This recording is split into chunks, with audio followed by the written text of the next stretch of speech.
লম্বা ঝাল, এই যে একটা আজব ঝাল হয়েছে আর কালো কালো। এটি কিন্তু কোনো সেন্ট, নাগামরিচের সেন্ট নাই, কিন্তু প্রচুর ধক আছে এই ঝালটায়। এই ঝালের গাছ বেশ কিছু হয়েছে এবার, নতুন জায়গাটা বেশ কিছু হয়েছে। এদিকে আর একটা আছে, এই যে অনেক ঝাল, অনেক ধক এইগুলোর।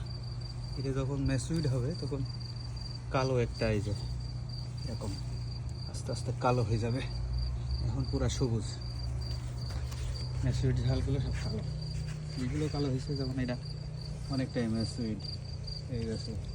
এই যে এই ঝালটা ম্যাচুইড হয়ে গেছে, ঝালের এবার বাম্পার ফলন।